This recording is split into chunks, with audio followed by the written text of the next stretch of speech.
when they said you are on your own, you remember I told you in this particular studio that is not true. They are on their own, because if you insist that you want your money, they have to make available your money. Yeah. And so I will still advise that you keep, your bonds. Let them get the money to pay you as an individual. They can have all the arrangement with the institutions, which are better cushioned and better managed, and for individuals, you should leave them out. But what I want to have clarity on is this: should I sign on to this new bonds? That's what I'm saying. That I would advise you keep your bonds. Don't sign on to the new one. Don't sign on to the new one. For individuals, yes. Okay.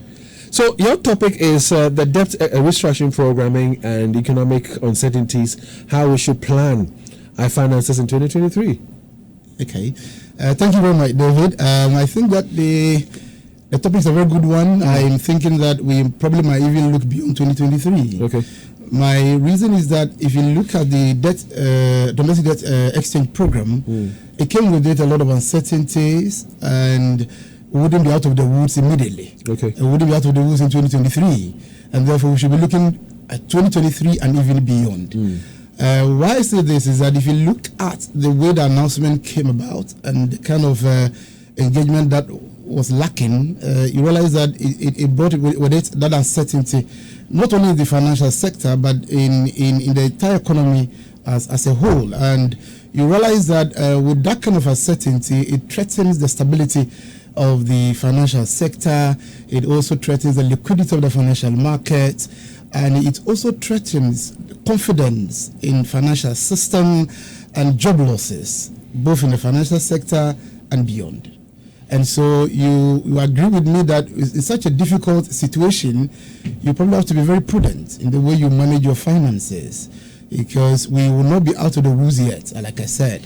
And don't be deceived that, of course, we anticipate that there will be some recovery after the IMF program, but that recovery will be gradual, particularly if you look at the Ghanaian economy, which is very susceptible to shocks. You might not be able to predict the shock as they come, but the way we respond to the shocks has been very, very abysmal because of the nature of our fundamentals as an economy.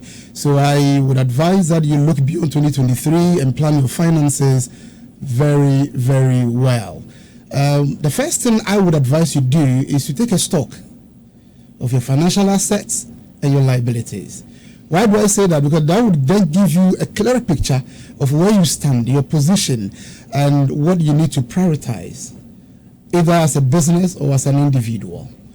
And the second thing I probably would advise in terms of financial planning is that you assess your earning power. What do you earn? How much do you earn? And if possible, you need to diversify your earning sources. Because in this particular difficult situation, you cannot rely on only one source of income. You probably want to diversify your streams of income, and that helps you to cushion you if there's any shock to your current job or your current business. That diversification brings you that latitude to be able to navigate the difficult economic situation we find ourselves in. The next thing you probably want to do is to probably build up savings. This is not the time to be profligate. You need to manage your monies very well. You need to cut down. You need to rein in some expenses, because you don't know when the tide will be over. And therefore, this is the time I would advise that you build some savings, save as much as you can, and then probably you then find some alternatives to put your and I'll come to that, where you'll be putting your money when you save, isn't it?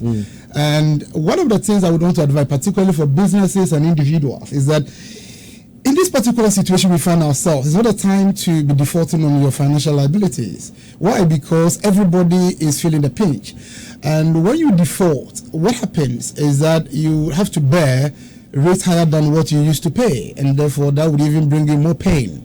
So you need to cut down your expenses and see how you can meet your financial obligations. And one of the things I would also advise you do is that you build up some backup. At least about 6 months of your salary should be somewhere locked up, earning something on it for you. Is that okay? Because you can lose your job at any time in this particular situation.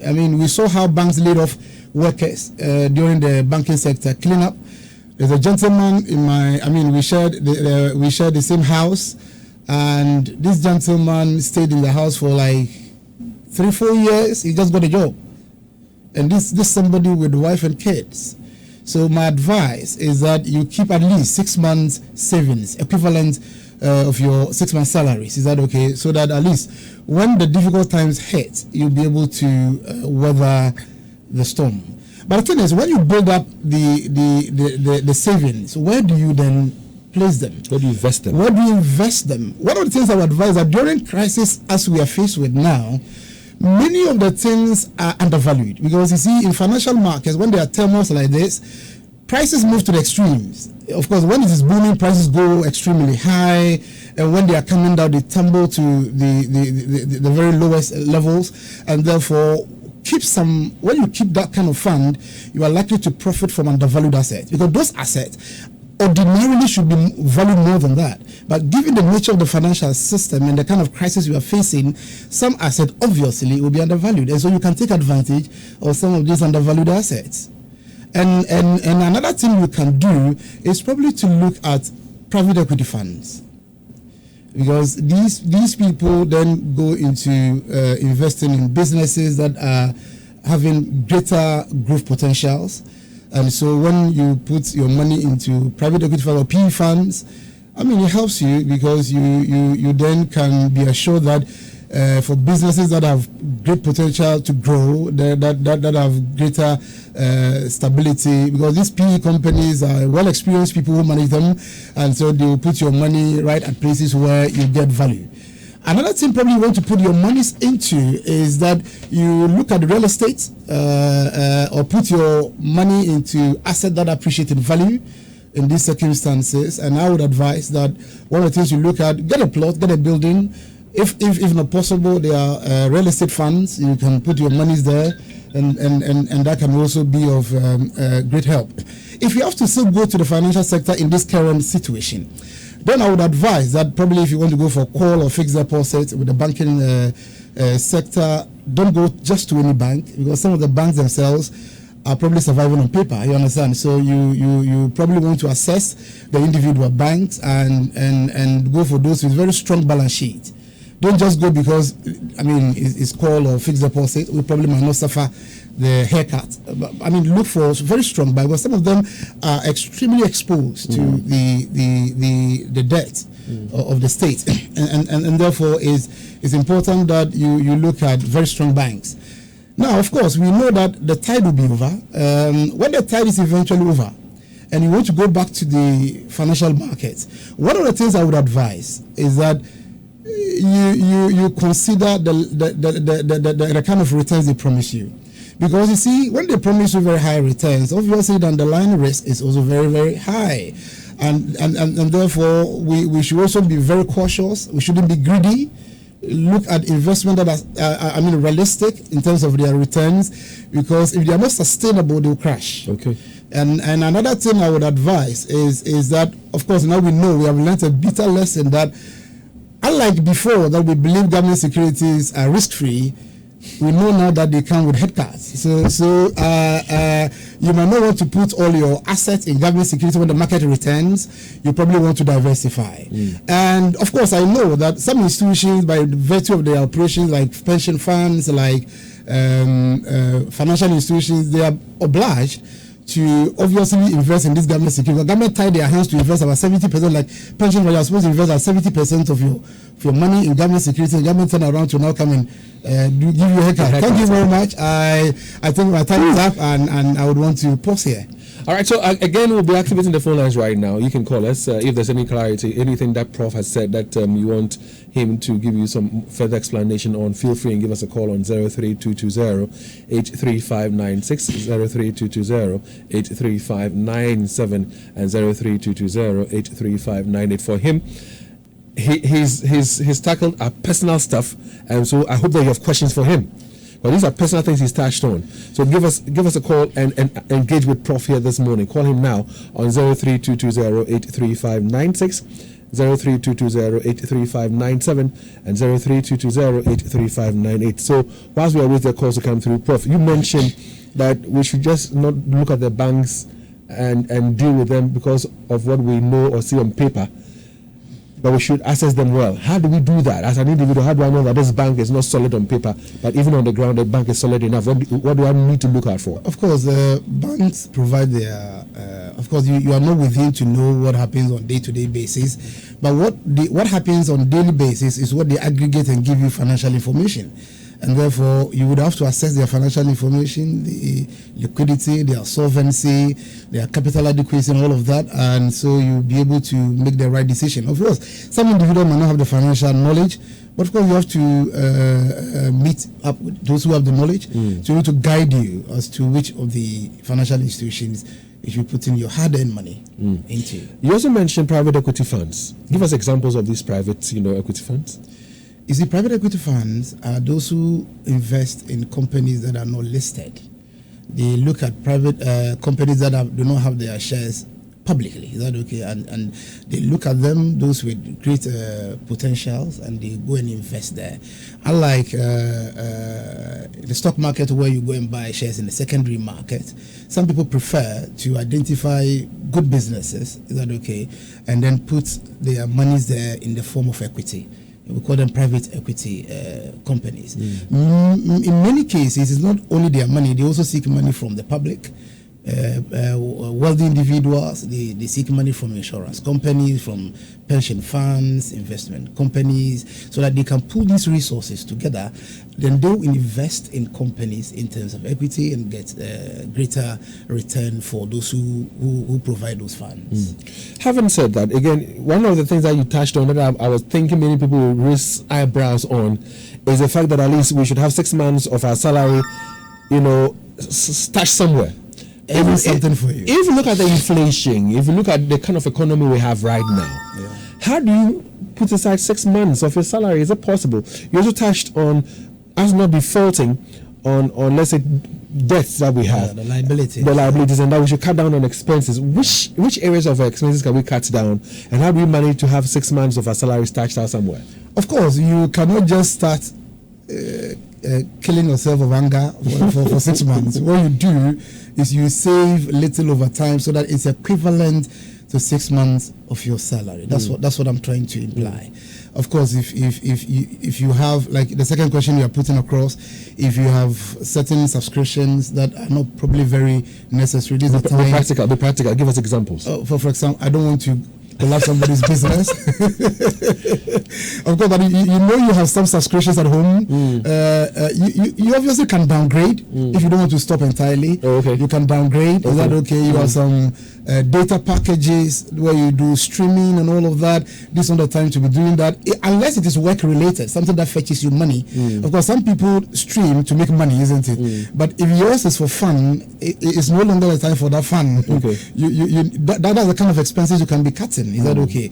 And also your outings. Maybe you are the type that goes out with friends at night, weekends. You probably want to curtail that. The number of funerals you attend. The number of funerals you attend. The ceremonies you attend. The number of times you go out with your vehicle, because fuel is very expensive.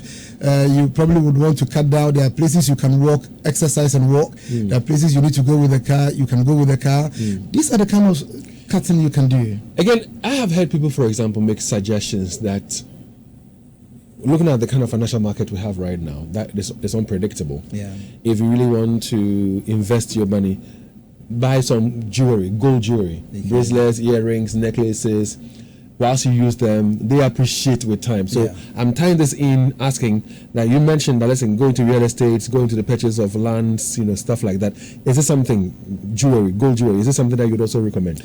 Of course, we know those things appreciate in value. Of course, there are also instances where the prices can fluctuate, but generally they preserve value. If you remember, I said that I only gave real estate as an example. I said that put your money in assets that appreciate in value. Okay. And of course, gold is one of them. Jewelry is one of them. Of course, you use them, you get that intrinsic value, and of course, it also preserves your value if you want to sell. But if you want to sell, are there people who have the wherewithal to buy? Because everybody's complaining now. Of course, you see, at the time when you are complaining, God in his infinite ways open doors for others who probably at that particular point in time, those jewelries are infinitesimal in terms of percentage of what they earn. Of course, when we say some of this, of course, if you see somebody going to buy jewelry, then the person is at the middle or top end of the income levels, and therefore they can afford to stash money into some of these things. Let's go on to our WhatsApp console. I'm told that we have some questions there. Leo Stanley, please. Okay, so this one says, Prof, if I have, say, 50,000 Ghana cedis, where will you advise that I take it to? This is from Francis from Tap 4. And the second one says, if I have a job that paid quite okay, will you advise I invest in getting a master's education now with fees of around 20,000 Ghana cedis, or buy a plot of land? I'm confused. Help me, please. Okay, let me take the first one. He has 50,000 Ghana cedis where he wants to invest them. Of course, I've enumerated a number of the areas you want to put your money. But before I give you a definitive answer, I probably want to understand your investment horizon, how long you want to lock that 50,000, and then your risk appetite. What kind of risk are you willing to take? That would inform the kind of advice. But generally, I would want. I mean, generally, like I said, you want to put your money in this particular situation in assets that appreciate in value. I've mentioned that already. I mean, you've added even gold and land and buildings, real estate. And remember, I also mentioned that there are also private equities for those who are looking at longer term horizon, because with private equity it's long term. Exactly. So I need to know his. So if you're still listening, you want clarity, you can send in the clarity. Yeah. For it to be quick enough, you can just send a voice notes, and then we play it, so to be quick enough so you get the answer you're looking for. And somebody's also asking that he has further education. He wants to further his education. Or buy land. Of course, it depends on the kind of sector you find yourself and the kind of requirements to progress. If in your kind of sector, experience is what promotes you, not the certificate, then you probably want to go and put your money in the land he's mentioning. But if you find yourself in a place where certificate is a springing ball to take you to the next level that will give you higher income, then my advice is that you go for further education. But don't quit your job. You have to do it on part-time basis, because it's difficult to come by job these days. Well, I think we're just about wrapping up with Prof here this morning. Something that I noted down. So here you are. So you talk about shocks that we cannot tell in the coming months, coming years, unforeseen. Are there any particular shocks you are thinking of, envisaging of, that we need to be wary of? Not really. What I said is that some of these are like when COVID came, nobody anticipated COVID. Russia, Ukraine, although the war drums were being beaten a long time ago, but we never knew it was going to happen in February last year. So what I'm saying is that some of these shocks happen, but given our weak economic fundamentals, we tend to overreact to these shocks. That's what I said. With the IMF coming in, if we should be able to get the bailout and all, how soon do you think our situation will be improved? Of course, once you get the IMF bailout, once you get the board approval, one of the things they can do for you is to bring confidence, which you are lacking currently. And that will bring the beginning of that stability you expect in your economy. And also, of course, it then gives the way for others to begin to forgive your debt. Is that okay? Because they know that IMF does not only come in with money, they come with certain measures to ensure that you are fiscal discipline. Is that okay? So it provides that impetus for people to begin to have confidence in the economy. The investment that is drying up will begin to come. The recovery will come, but it will be very gradual, David. I must be honest with you. Gradual, huh? Well, let me say a big thank you to you, to Professor Abdul-Aziz. But then before we go, there's something we were just discussing before I came in. I think the Ghanaian economy, we don't seem to be learning. And I say this because, you see, the policy rate has just been increased. 28%. And I keep asking why we are relying on policy rate to be managing inflation in Ghana. I'm saying this because, Dave, you see, the nature of our economy, of course, Ghana is practicing inflation targeting framework. Of course, inflation targeting requires certain pillars, which probably are not very strong in Ghana. You have an economy, and you see, they keep increasing the policy rate, but inflation is also going up. Meanwhile, they are supposed to be reducing inflation by hiking the policy rate. And the reason it's not working, I mean, part of the reason it's not working, Dave, I'll tell you, is that in your inflation basket, you have about 40% being food. Do you get what I'm saying? Now, what that means is that, you see, when you want to moderate consumption, because, of course, policy decisions, control inflation are meant to moderate aggregate demand. And so when you change policy rates to moderate the aggregate demand, what you fail to understand that in your economy, 40% of your inflation basket is food. And there's very little you can do when it comes to consumption. And in fact, in our economy where majority are poor, greater percentage of your income goes to food. And you probably will get them to limit others, but they cannot limit on food. You get what I'm trying to say? So you see, when you increase policy rates, what happens? Many people cannot afford a lot of the other things, but they can afford food. So they tend to now budget a lot for food. And when they budget a lot for food, of course, their spending on food will cause food price to increase. And because it is already 40% in your inflation basket, that already is hiking your inflation by 40%. I don't know if you get what I'm trying to say. Yes, I do. And secondly, you realize that when you talk about the non-inflation, your oil and other things, remember that many of the businesses that we do tend to bring this food from the hinterlands to the market for people to buy.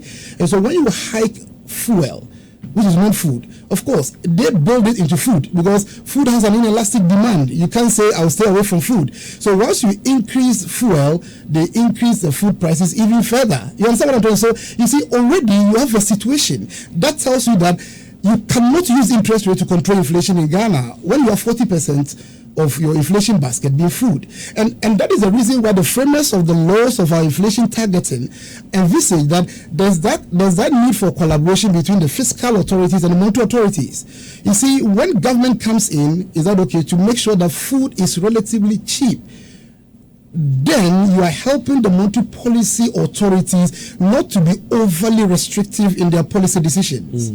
But you see, government has decided to even join the crowd to even cause problems for the central bank by spending on flagship programs that tend to fuel inflation itself, by borrowing from the central bank who finances their deficit and all of that, and all of these build into inflation. Meanwhile, government is supposed to be setting inflation target with the central bank.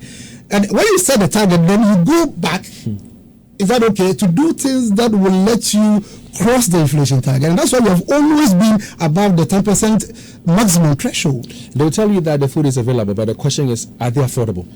I mean, affordable. They're not. They are not affordable. And if you look at the baskets, if you listen to the Ghana Statistical Service and the surveys that they work on and they bring it, I realize that food is key in there. Exactly. Transportation is key in there. Exactly. And from tomorrow, water and electricity is going to go up, and that is also affecting it. And that's the point I made there. So how do we fix it then? If it's not about increasing the policy rate, which of course is now 28% or something percent, how do we fix it? How do we deal with it? That's why I said that the framers of the laws let me be practical. Yeah. How do we ensure the reduction of food on the market? Is it to suggest, like you're saying, that if fuel prices go up, and because they're cutting the food from the farmlands to the town, the fuel is high, so it will affect the food pricing? Are you saying that we should find means of bringing down fuel prices? Is that what it is? Of course. You see, the things that build into food prices are many.